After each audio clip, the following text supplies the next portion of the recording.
Okay, so today is the 16th day of Nisan, the 14th of April. And for those of you watching, in Eretz Yisrael, there's only one day of the first day of Pesach, and outside of Eretz Yisrael, there's 2 days, which is why Jews around the world can't watch this live. They'll watch it, hopefully recorded. And we're in chapter 3 of Korban Pesach, page 158 in Derech Mitzvosecha.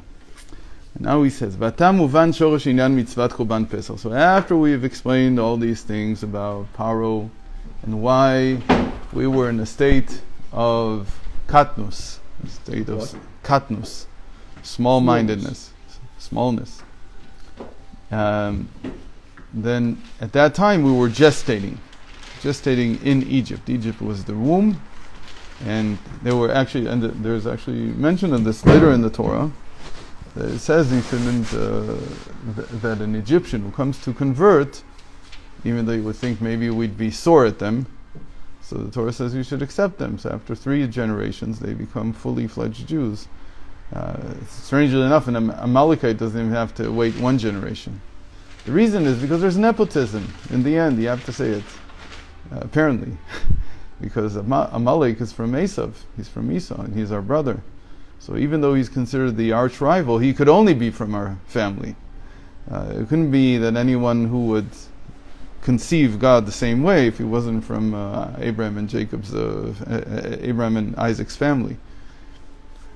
But the Egyptians are completely different. They're from Cham. They're from another branch of the Noachides, and there was a lot of animosity towards them because of what they did. Still, we respect them and we honor them for having hosted us during this gestation period. And the gestation period, like we said, is the switch from the time of the patriarchs, where everything was built on self-nullification, it came from the person himself, this divine service came from himself, to the period of Moses and the Torah, where the service of God starts from God's commandment. So, "V'atam uvan shor shinam mitzvat korban pesach nitzavinu lishchot semin hakvasim umin ha'izim v'tzolim oto rosho al krav tzli esh dafka." So why do we then bring this young goat or sheep? It's called a seh. It's up to a year old, and roast it, its head on its knees, and we roast it specifically on fire. It's in order to show us, to remind us of all the wonders that Hashem did for us.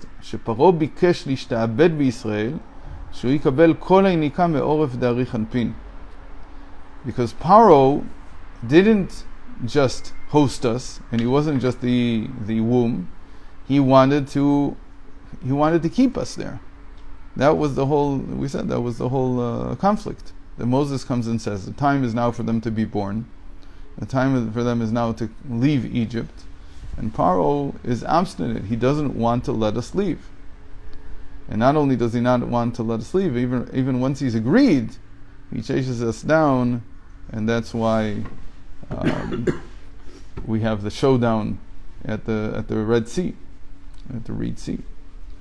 Because he wants to continue receiving all the sustenance from the nape of Arich Anpin, from the nape of the will. And we said, even though he's not supposed to get it, but he's getting from the overflow. And we had this mashal of the sheraim, the leftovers, which are actually the wealth. Right? We said that leftovers, they demonstrate the wealth of the one giving the feast. So this overflow, even though it's just a little bit, is considered to be much more important than even what's in the barrel. There's actually a verse for this in Isaiah. We say it every morning. V'kol hagoyim kemar midli. That all the nations of the world are like a drop out of a bucket. And when people hear this, or usually when we read it, it sounds like they're nothing. They're just a drop out of a bucket. But that's not what the verse probably means. The verse probably means to say that they're the overflow from the bucket. And if they're the overflow, they're very concentrated. as you can see, that what the nations of the world receive from the overflow is enough to sustain billions of people, and not just to sustain them in wealth, most of them, and in prosperity. So there's a lot there in those few drops that are overflowing from the bucket. So Paro wanted to continue to receive this. על ידי שהזה יהיה בעיבור ג' ג' ובקטנות מאוד. And that the Zah, the us, we're the Zeir Anpin, we're the small continents. The image of God will continue to be 3 within 3, meaning the mind bent over and contained within the lower 3 emotive faculties, Netzach Hod Yesod. And in that way, there would be no maturation. And he wanted to prevent our birth. And the birth would mean that everything would open up, that the mind would suddenly be able to enter into the arms of Arich Anpin, like we said, the Abba and Ima, the father and mother, the wisdom and understanding, and it would begin to mature. And he wanted to receive also from the other way, which is that we would remain in smallness, in this small-mindedness, and he would also continue to suckle from the edges, the ends of what we receive. But Hashem canceled his thoughts, and he wasn't able to carry them out. He wasn't able to hold on to the Jewish people. And Zah was born on this night. On this night that we eat the Paschal lamb. The Paschal lamb is shechted, it's slaughtered on the 14th in the afternoon, but it's roasted and eaten on the night of the 15th, which is the night of today we call it the Seder. רוצה לומר, גילוי המידות שיהיה בהם התלבשות המוחין, ואז נמנע יניקה מהם ויצאנו ממצרים. It says the moment that we were born, and what he seems to insinuate here is that the birth already occurred in Egypt itself.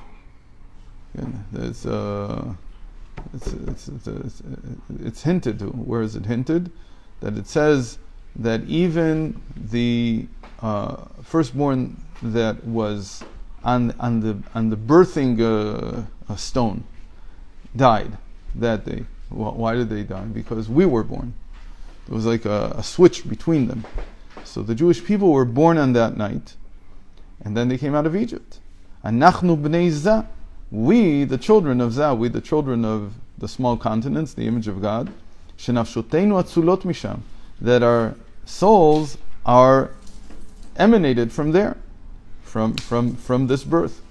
ולכן אנו שוחטים סב וצולים אותו ראשו על קרב, להורות שמה שביקש פרעה לעשות לעזה, האצילות, שמשם שורשנו, שישאר בבחינת עיבור, ראשו מקופא בין ברכיו, הפך השם דרך עצתו והיה לידת עזה, ונעשה עתה גדול. So that's why we eat this lamb roasted in this way, in order to remind ourselves that this is the situation that we were in, unable to be born. And Hashem, like for Haman, he uses the same language here. It says, "Afach atzato." He flipped his idea or his plan on its head, and he thought he would continue to hold on forever, and Hashem flipped it over, and eventually the placenta had to give birth, had to give way, and let the child be born. You said hafach, it says hafar, hefer. Hefer, hefer atzato. It's a good idea to relate to hafar. I read it like hafach. ונעשה עתה גדול, and now he's mature. ואנו עושים כן לשה שהוא שורש פרעה כידוע. So why do we take a lamb that is either from a goat or from a sheep? Because they were the god of Egypt. כידוע שמצרים עובדים למזל טלה. The Egyptians, apparently, I don't know enough archaeological history about this, but they worshipped the Taleh, what they call the Capricorn. The Capricorn is the zodiac sign of Nisan, and they worshipped the sign. This was a sign that they worshipped more than anything else. They had many gods, but this was considered to be the god of Egypt. And so we take the god of Egypt. That's exactly why they were afraid to take it in the beginning. They said, if we take it, then, or even before that, Moses said, we can't sacrifice here in Egypt, because if your people see us sacrificing their god, they'll kill us, so we can't do it here. We have to go out into the desert, into the wilderness. But also they were afraid to tie the lamb up for 4 days, from the 10th of Nisan until the 14th, to make sure it doesn't have any blemishes that can be used as a sacrifice. Because this was all the root. This is the root that Paro, this again, what Paro thinks, gives him his strength. And this needs to be unraveled. This symbol really needs to be unraveled. Why is the Capricorn? Why is this young lamb from the goat or from the sheep? Why is it a symbol of being able to hold the Jewish people in place? Why is this what they worshipped? כידוע שמצרים עובדים במזל תלה ראשו על קרעיו, להראות שאין להם שליטה ובחירה כלל, כמישהו כפות. And then we tie it up this way and roast it this way to show that now it's them that are tied up. They were trying to hold us in, and that's what I meant that he switched the plan. He thought he was going to keep us in. Now he's the one who's tied up, and his will, his freedom of will. It sounds exactly the same. And what he thought would be the end actually became his end. And he was the one who lost his freedom of will. That was the main thing. The main thing is to lose the freedom of will.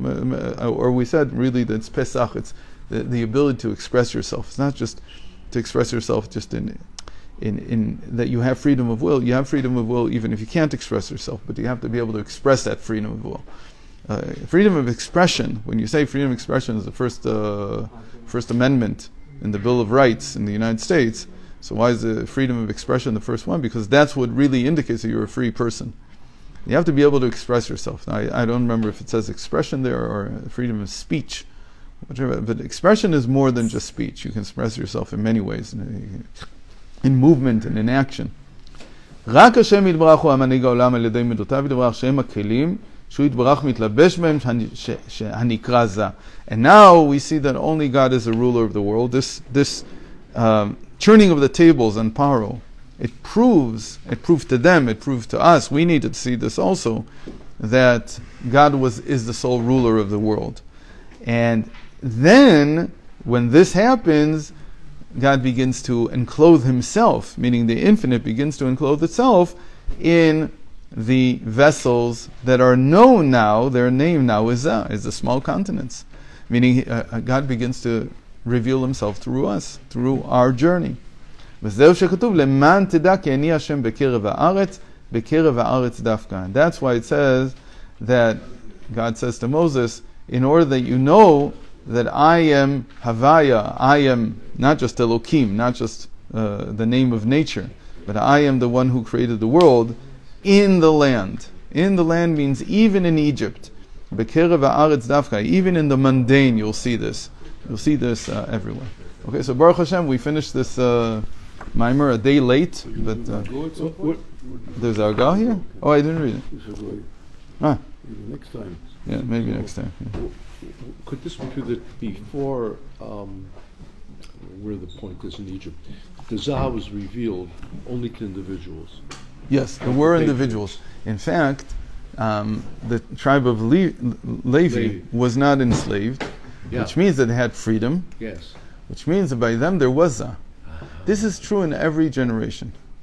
There are always individuals who are not completely enslaved. Right. No, but after what is the whole club? Right. But after Mitzvah Zah became an Am. Right. Okay. From then on, it's in the entire nation together. That's right. The Levites, it's not clear exactly what it means that they were free, because they weren't free to receive the Torah. They couldn't receive the Torah. No, right. But they were free in some way. Yeah, sure. They had freedom of expression. Yeah. But for Zah to become the vehicle inside the Jewish people, that was the whole nation. And like Gabi just said, that's the difference between the book of Genesis and the book of Exodus. The Genesis is about private individuals. Yes. And Exodus is already that you build a community, So you build a nation. In Egypt, or going out of Egypt, was that Zakal? Is that a hard question? I don't know. Yeah, okay. Let's get a little. Here it sounded like it was already that night. It was that night, okay. That night of the 15th. Perhaps with the actual burning of the... Could be. Yeah, okay. So, when he said, what did you eat in the evening in Independence Day when you came to the States? Mayflower. Yeah. We know what we did 4,000 years ago. You don't even know what you added. But you should have added the thing of free speech also. Our free speech then, you're only getting it now. טוב, you have to catch up. Finally they. נכנס למסכת. חשבתי שנמשיך עם מצוות הקרבת וספירת העומר. Timely. כן.